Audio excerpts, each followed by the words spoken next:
Kwa kweli niwaambie tu wanachambani, kama ambavyo niliweza kuitekeleza ilani ya Chama cha Mapinduzi vizuri, basi nawaahidi na hii ilani ya Chama cha Mapinduzi kwa awamu nyingine tena nitaitekeleza kwa nguvu zangu zote. Lakini niwaahidi vijana kwamba wakati tuko katika uongozi, nilichukua vijana 175 ambao vijana wale niliweza kuwapatia mafunzo mbalimbali ya ushonaji, lakini kudarizi, na wenyewe wakaweza kujiajiri. Na kila baada ya muda wananiuliza, mama, lini utaweza tena kutufanyia lile jambo? Niwaahidi kwa hivi sasa kwamba endapo mtanichagua, basi mara hii nitachukua vijana 400 ndani ya jimbo kuhakikisha kwamba wamepata yale mafunzo ya ujasiriamali na wameweza kujiajiri wenyewe.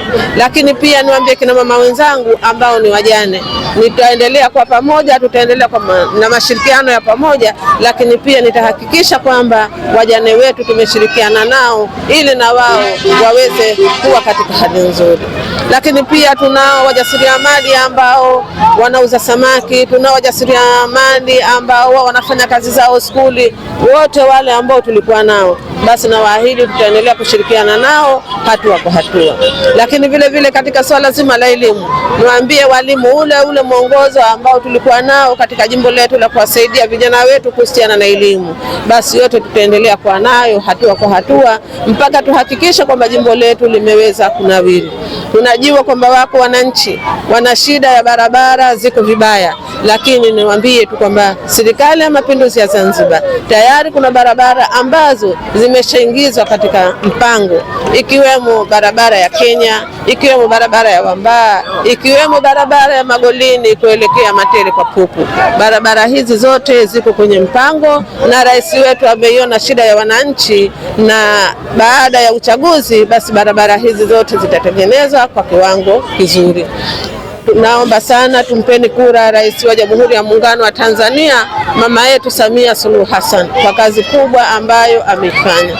Lakini pia tumpe kura Rais wetu wa Zanzibar Dr. Hussein Ali Mwinyi kwa kazi kubwa ambayo ameifanya. Sote ni mashuhuda, tulikuwa katika hali mbaya katika shule zetu, lakini shule mbalimbali hivi sasa amejenga, na nyingine amekarabati, lakini nyingine pia zipo kwenye mpango wa kujengwa upya. Ndani ya jimbo letu la Chambani tumefaidika sana, lakini pia hivi sasa tunataka kujengewa chuo cha amali pale eneo la Gingingi. Niwaombe wananchi wote tumpe kura za ndio Dr. Hussein Ali Mwinyi. Ni kiongozi shupavu na ni kiongozi ambaye ni mfano katika Zanzibar yetu.